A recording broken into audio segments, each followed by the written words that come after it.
I've known Sarah Jenkins since I was 6. She said I was her best friend. But every Valentine's Day, she'd give away the chocolates I bought her to other people. At our college graduation party, she wrapped her arm around her new boyfriend and introduced me. This is Ethan. He's like a brother to me. That night, I got a text from an unknown number. Stop simping. She's been disgusted by you for 10 years. The bass from the speakers in the private room at the bar was bone-rattling. Colored lights spun, splashing dots of color across everyone's faces. Sarah was wearing a white sundress, leaning into the arms of a guy named Mark Thompson.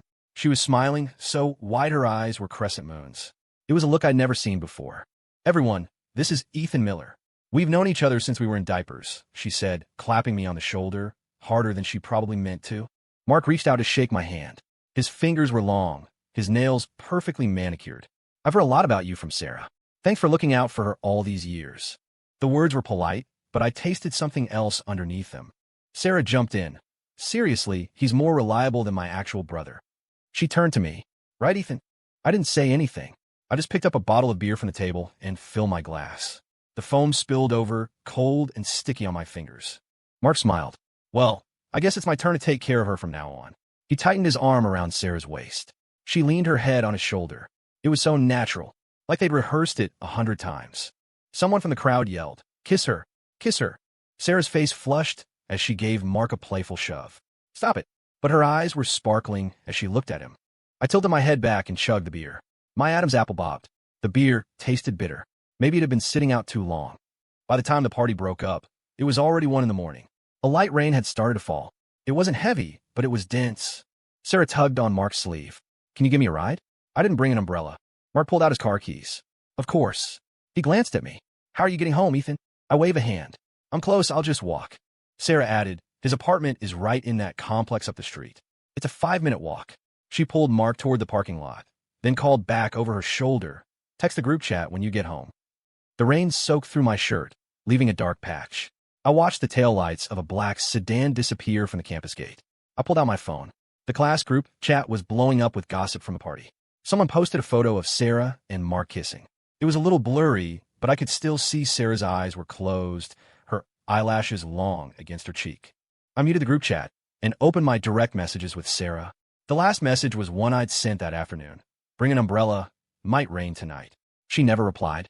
I started walking home. The streetlights stretched and shrank my shadow. The toe of my shoe dipped into a puddle, sending up a tiny splash. My phone vibrated. An unknown number. The message was short. Stop simping. She's been disgusted by you for 10 years. I stood there for a moment, just looking at it. Then I blocked the number and kept walking. The rain seemed to be coming down a little harder now. By the time I got home, I was soaked to the bone. The entryway light was off. I could hear my mom snoring from her room. I tried to take my shoes off quietly, but I still woke her up. You're home? She mumbled. Where's Sarah? Her boyfriend gave her a ride. Oh, my mom said. After a few seconds of silence, she started, You know that girl, Sarah? I cut her off. Go back to sleep, Mom. You have work in the morning. The bathroom mirror was fogged up. I wiped a clear spot with my hand. The guy in the mirror had water dripping from his hair and a face as pale as a ghost. Like a stray dog. I thought about the end of senior year of high school. Some burnout from another school had cornered Sarah in an alley. I ran in and got into a fight. Got my forehead split open with a brick. 7 stitches. She cried her eyes out, dabbing at the cut with a cotton swab soaked in iodine, her hand shaking uncontrollably. Ethan, if this leaves a scar, I'll take care of you for the rest of your life, she'd sobbed. The scar faded. She never mentioned it again. She probably forgot. I was late for work the next day. I hadn't slept well, and my head felt like it was full of cotton. Kevin from the cubicle across from me poked his head over the partition. Hey, Miller, how was the reunion last night? I kept typing. It was fine. See your childhood sweetheart. Yeah. Any luck? I looked up at him. He ducked his head back down. Never mind. My phone buzzed during lunch. A message from Sarah. Are you okay from last night? You drank a lot. I texted back. I'm fine. She replied almost immediately. Mark wants to take you out to dinner to thank you for taking care of me all these years. I stared at the screen. The cursor blinked in the text box. Finally, I typed. When? Saturday night? That barbecue place behind campus. Okay. She sent a smiley face emoji. I didn't reply. I put my phone down and went back to my takeout container. The rice was a little dry, and it was hard to swallow. Kevin leaned over again. Hey man, there's a new intern in marketing who looks exactly like the girl on your phone's lock screen. I locked my phone. The screen was a picture from our high school graduation. Sarah was in her cap and gown, smiling so hard her eyes were just slits. The football field and the sunset were behind her. She doesn't, I said. Kevin sulked back to his desk. It rained on Saturday, harder than at the party. I got to the barbecue joint 10 minutes early. The owner, a middle-aged woman named Maria, still recognized me. It's been a while since I've seen you two come in together, she said, wiping down a table. I forced a smile. Her boyfriend's treat tonight. Maria looked surprised for a second, then just nodded. Sarah and Mark were half an hour late. A few strands of her hair were wet and stuck to her cheek. Mark held a large black umbrella over them as he guided her in by the shoulder. I'm so sorry. We're so sorry. Traffic was a nightmare, Sarah said, brushing raindrops off her arm. Mark left the umbrella by the door. My fault. We should have left earlier. He was wearing a gray button-down, the sleeves rolled up to his forearms. The face of his watch gleamed in the dim light. Sarah sat across from me. Mark sat next to her. The arrangement reminded me of years ago. Sarah and I always sat on the same side of the booth. She was a lefty and I was a righty, so our elbows never bumped. Maria handed us menus. Mark pushed one directly to me. Ethan, you order. You know the place. Sarah chimed in. Yeah, he knows what I like. I ordered the extra spicy rub on the ribs, with sides of mac and cheese and coleslaw. Then, I handed the menu to Mark. He added an order of brisket and a pitcher of beer. It was a little quiet while we waited for the food. Sarah wiped down the silverware with a napkin. Mine, then Mark's, then her own. Mark broke the silence. Sarah tells me you work at the tech park? Yeah. What do you do? Back-end developer. He nodded. I'm over there too. In finance. Sarah jumped in, her voice full of pride. Mark's company is a huge deal. It's a Fortune 500. I picked up my water glass and took a sip. When the ribs came, the spice made Sarah's nose run. Mark handed her a napkin, then flagged down the waitress to order a sweet iced tea. You should remember to get this for her, Mark said to me. She can't handle spicy food, but always insists on ordering it. I froze. Sarah had a mild sinus issue that always flared up when she ate anything spicy. I used to tease her about it when we were kids. Eventually, I just started ordering a sweet tea for her ahead of time whenever we got barbecue. I've been doing it for over a decade. Now, someone else had taken over. Sarah was sipping her tea when she suddenly asked me, Is your mom still trying to set you up on dates? Sometimes. Mark's company has a ton of single women. We could get you in on their next happy hour. Mark smiled and added, Absolutely. The women at my firm are all great catches. No thanks, I said. Sarah blinked. Don't be shy. I pushed a piece of bone around my plate with my fork. I've got a big project at work. No time. She let it drop. The rain hadn't stopped by the time we finished eating. Mark went to get the car. Sarah and I stood under the restaurant's awning, waiting. Rain dripped from the roof, splashing into puddles on the sidewalk. Mark and I might get married at the end of the year, she said suddenly. I stared at the glowing sign of the convenience store across the street. That's great. You'll come, right? Yeah. She was quiet for a moment, then said softly, Ethan, I actually... Headlights cut through the rain. A car horn honked twice, drowning out the rest of her sentence. Mark rolled down the passenger side window. Hop in. I'll give you a ride. I took a step back. It's not far. I'll walk. Sarah paused with her hand on the car door. In the rain again? I like the rain. She looked like she wanted to say something else, but Mark urged her, We can't park here for long. She slid into the passenger seat. The window rolled down halfway. Text me when you get home. I nodded. I watched the taillights disappear. Then I turned and walked into the rain. I didn't have an umbrella. Monday was the project status meeting. I stared blankly at the PowerPoint slides. My project manager tapped the table. Ethan, you're handling the API integration. What's the status? I snapped out of it. It'll be ready for QA by Thursday. After the meeting, my director stopped me. You look terrible. Are you sick? I shook my head. Didn't sleep well. He clapped me on the shoulder. Don't burn yourself out, kid. Back at my desk, I had an unread message from Sarah. Mark's cousin's birthday is next Saturday. She's insisting on having one of those +1 parties. Will you come with me? I frowned and typed back. That doesn't seem appropriate. She replied instantly. Just do me a favor. Mark's on a business trip, and it'll be awkward if I go alone. Find someone else. I already asked. Everyone else is busy. I didn't reply. 5 minutes later, a voice note came through. I pressed play. It was her voice drawing out my name. Ethon. Just this once. Please. It was her go-to move, copying my homework in middle school, getting me to sign her in for college lectures, having me pretend to be her boyfriend to ward off guys she wasn't interested in. She always used that tone. I rubbed my temples. Finally, I texted back 2 words, time and place. She sent back a cheering emoji. Next came the address for the party, a high-end lounge downtown. Kevin leaned over the partition. Hey, Miller, coffee run. What do you want? I turn off my phone screen. Iced Americano. Bitter again? Helps me focus. I showed up at the lounge on time Saturday night. Sarah was 20 minutes late. She jumped out of a taxi wearing a black cocktail dress. She had makeup on, her eyeliner winged out dramatically. I'm so sorry. My makeup took forever, she said, grabbing my arm. Come on, they're waiting for me to cut the cake. The private room was thick with smoke and perfume. The music was so loud the floor vibrated. The moment we opened the door, all eyes turned to us. A girl with bleach blonde hair squealed, Sarah's finally here. Then she looked at me. And who's this? Sarah pulled me forward. This is Ethan.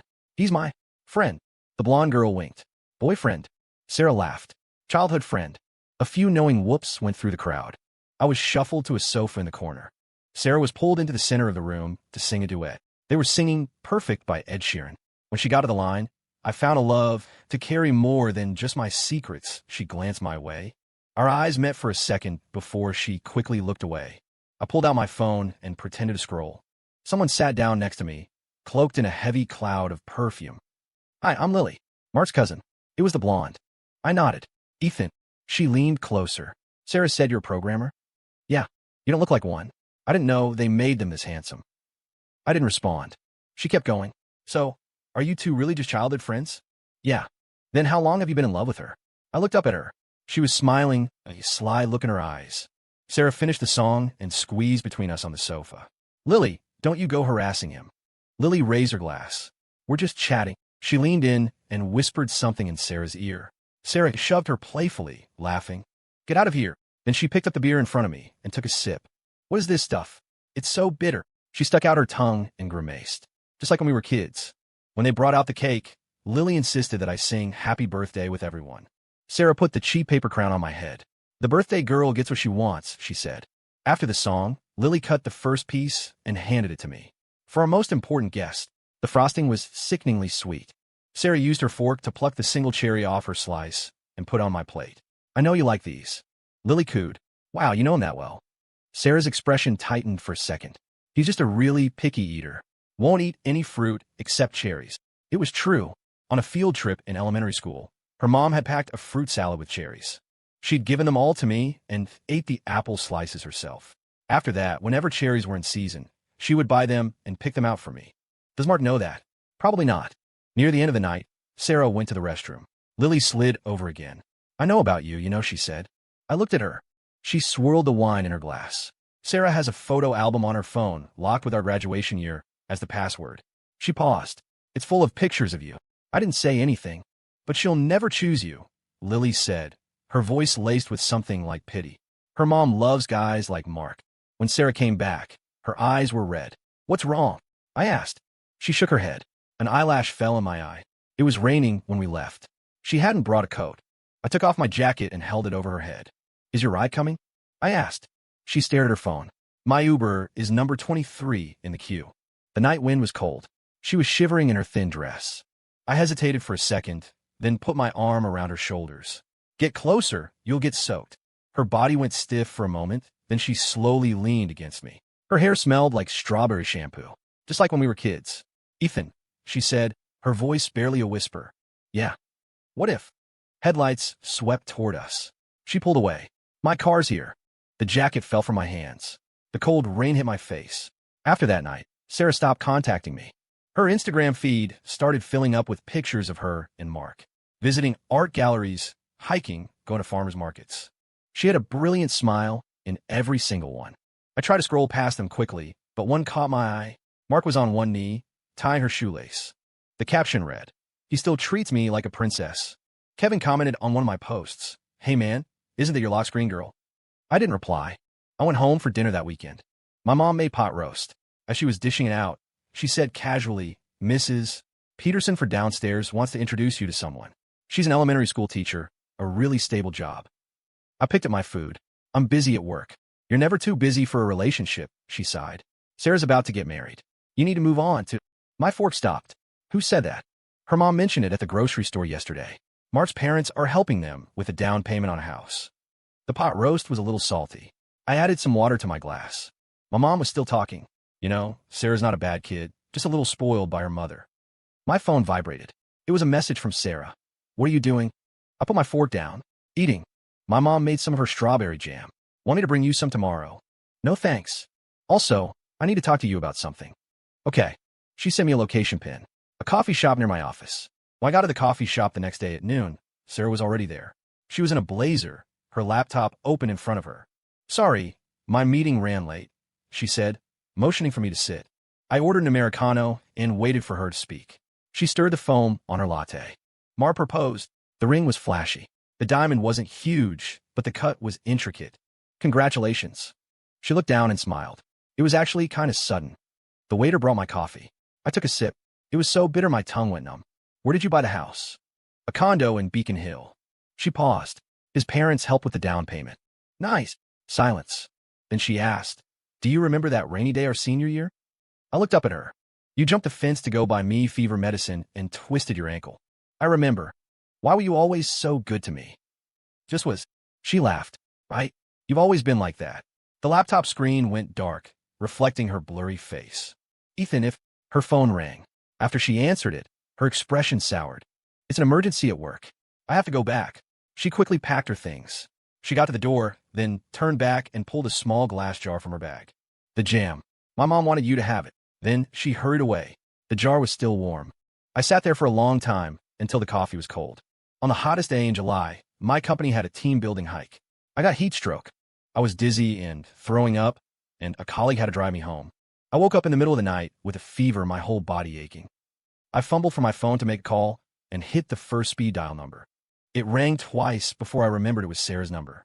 She had programmed it in middle school, insisting that if she was ever in trouble, I had to be the first one there.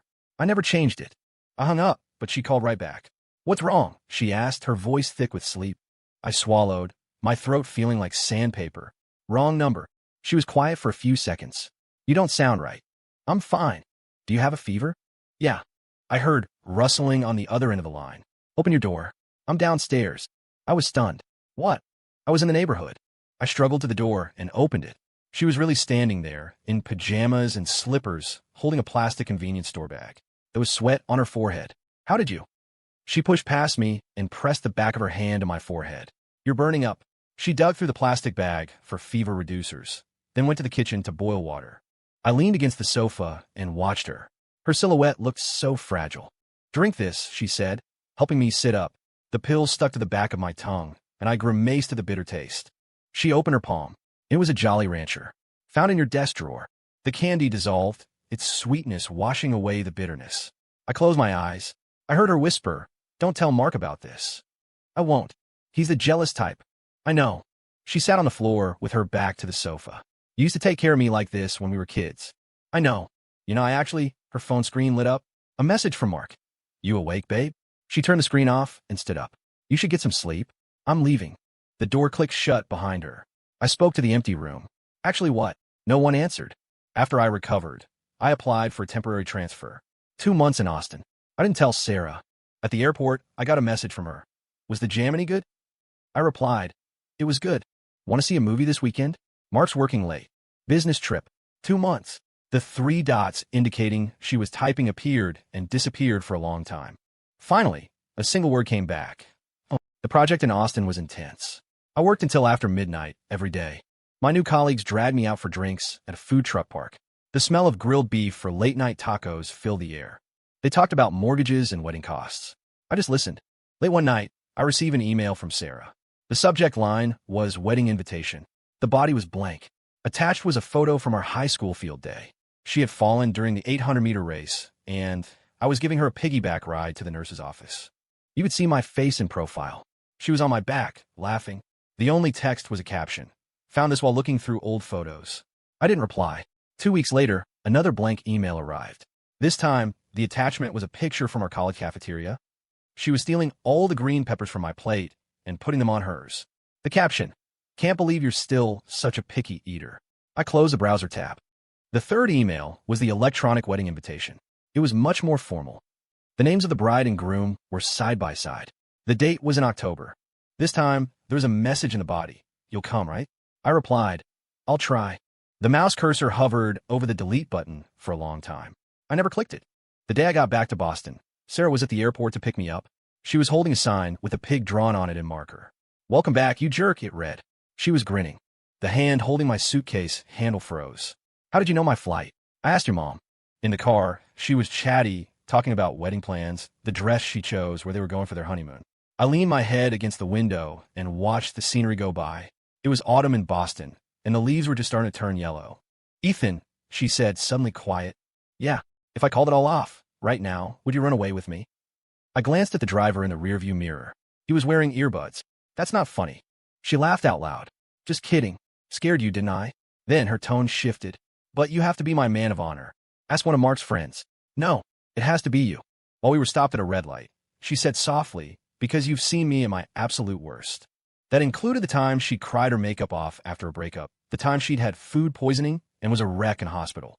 All her vulnerable, undignified moments. "We'll see," I said. She was quiet for a moment, then turned on the radio. Adele's "Someone Like You" was playing. "Never mind, I guess I'll see you there." She changed the station immediately. What a depressing song. A week before the wedding, I received a package from Sarah. It was a cassette tape, the kind from elementary school. A note was attached. "Found this while cleaning out my old stuff? You must have left it at my house years ago." I dug out an old Walkman I'd bought in college. The batteries, surprisingly, still worked. Side A, it was an English lesson. Side B started with static, then her young voice came through. "Testing, testing. Today is June 1st, 1999, and that jerk Ethan Miller pulled my pigtails again." I froze. I could hear my own laughter in the background. "That's because you hid my homework. Only because you put a caterpillar in my pencil case yesterday. That was your birthday present." The sounds of us roughhousing, then her voice turning serious. "Ethan, are we always going to be together?" "Of course. You're my best friend. Pinky swear, cross my heart, hope to die, stick a needle in my eye." The rest of the tape was blank, except for the last few seconds. There was a single, whispered sentence. It sounded like she recorded it in secret, her voice tiny. "But I don't want to be just friends." I slammed the stop button. The Walkman's batteries died, the screen going dark. The day before the wedding, there was a torrential downpour. I worked late at the office until 10. My phone lit up.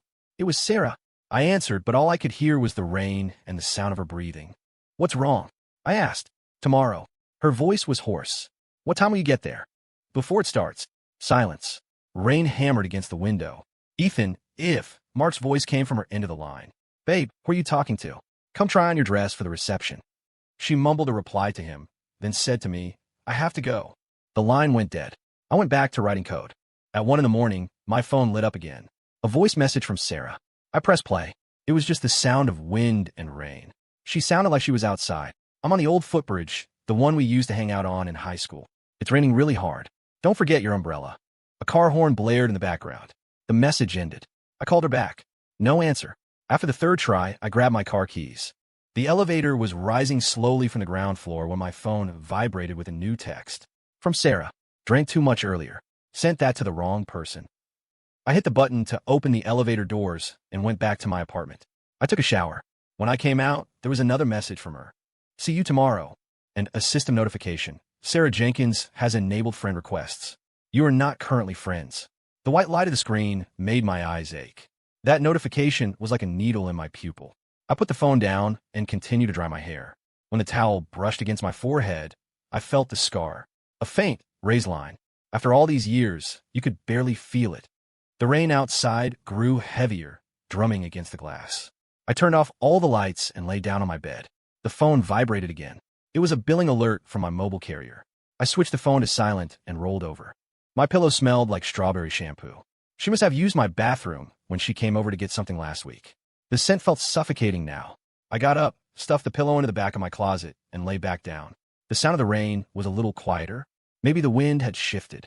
I closed my eyes and could smell the antiseptic of the high school nurse's office.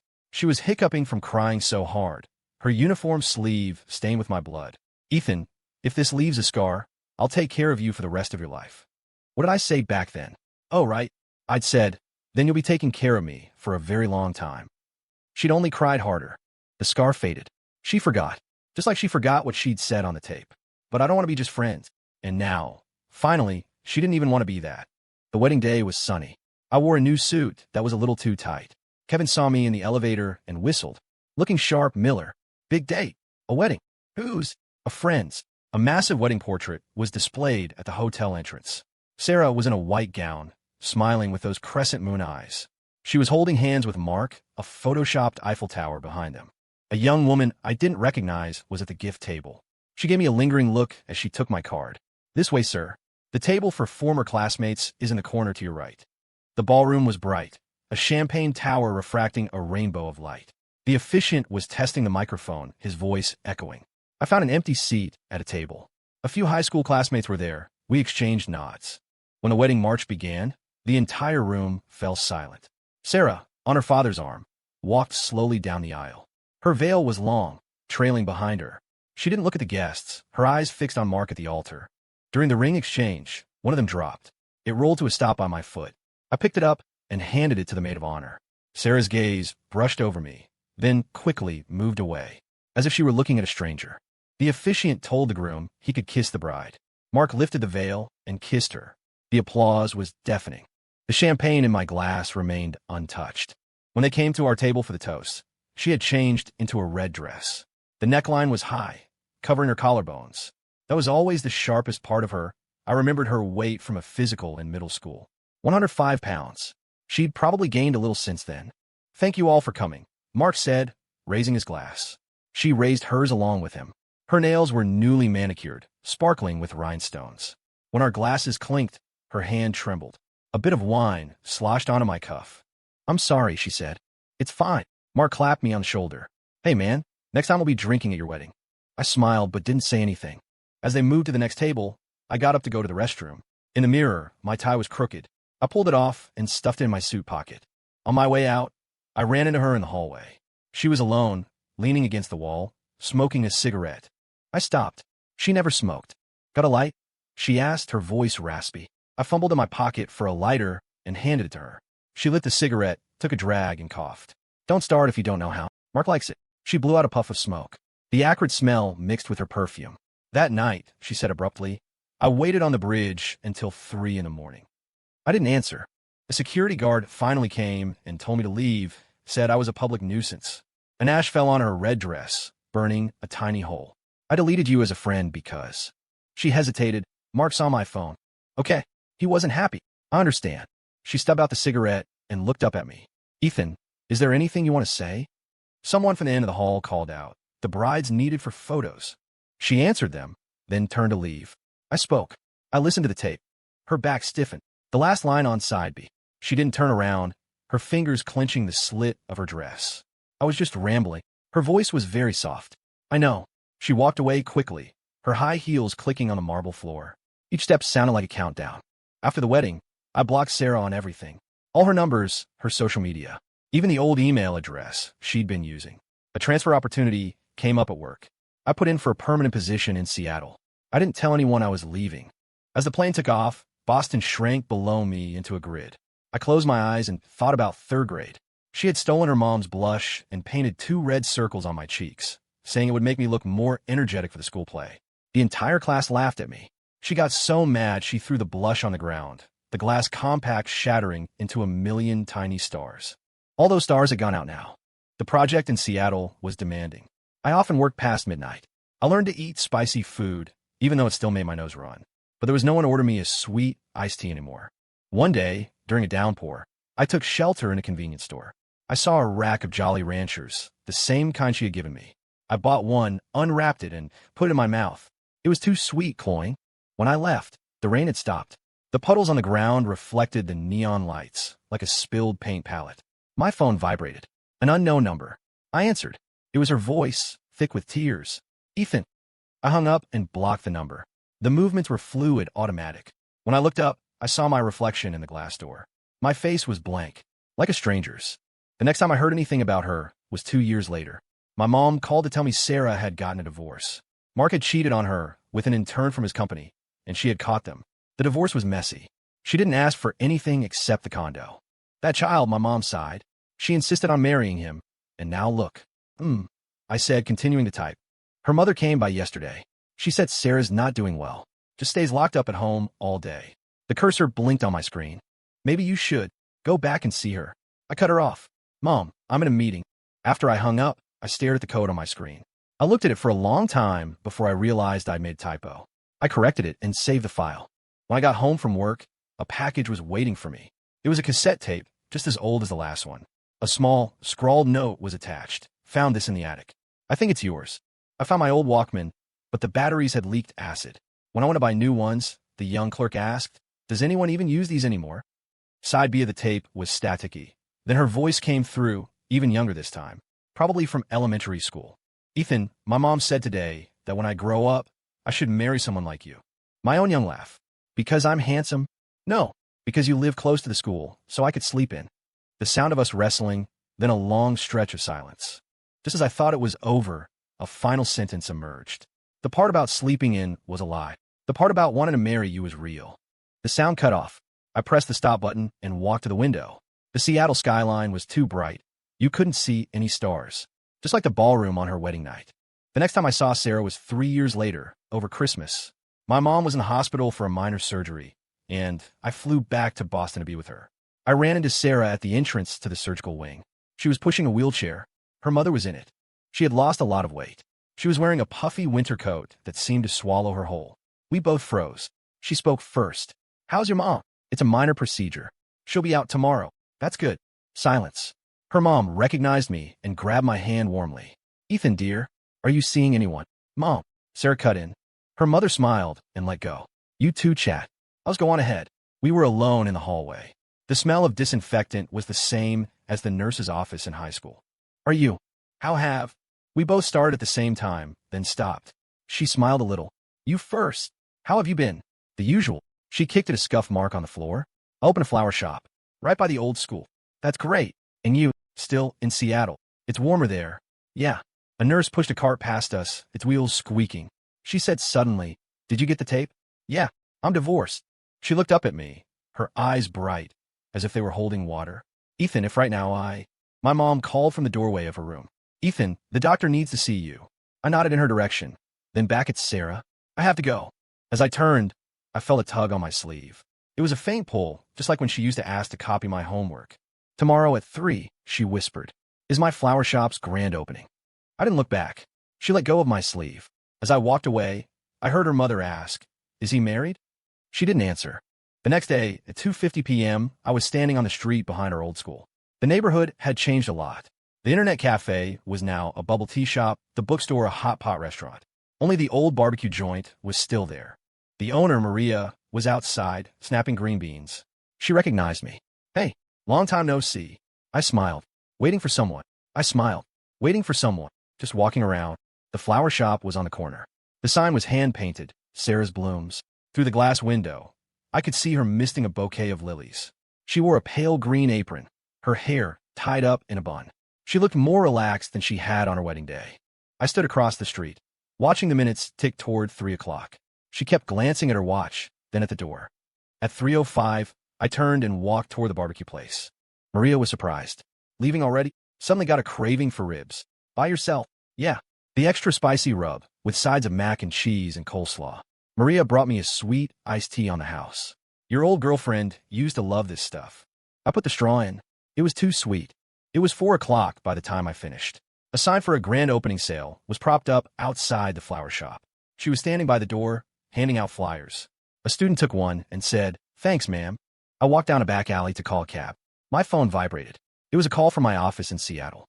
By the time I hung up, I saw her standing at the mouth of the alley. She was holding a flyer, which flapped in the wind. "I knew you'd come," she said. I didn't say anything. "But you were afraid to come inside?" "Ate too much." "I'm not hungry." She laughed, but a tear rolled down her cheek. "Ethan, can we start over?"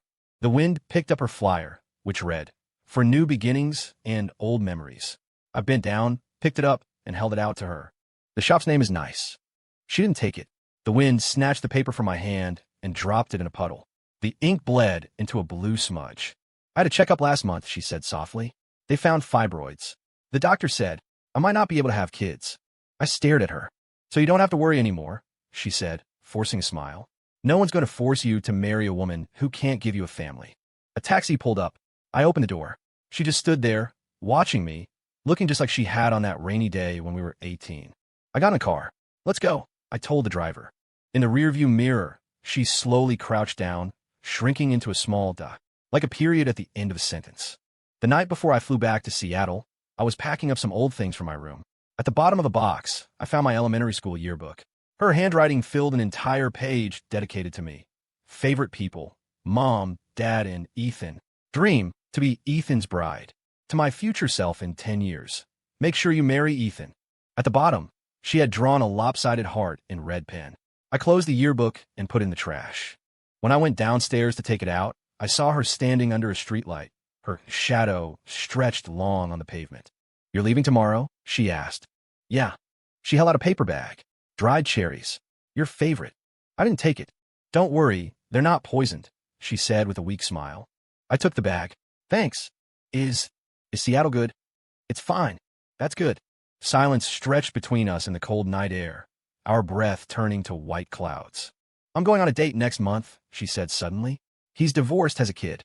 I gripped the paper bag, the plastic crinkling. "What's he like?" "Haven't met him. My mom says he's a good provider." "Okay." She kicked at a loose stone on the sidewalk. "It's probably for the best. I could be a mom without having to go through childbirth." I looked up at her. Her eyes were bright, like a frozen lake. "Sarah." "Yeah." "Don't settle." She laughed, a short, sharp sound. "Easy for you to say." She turned to leave, but I stopped her.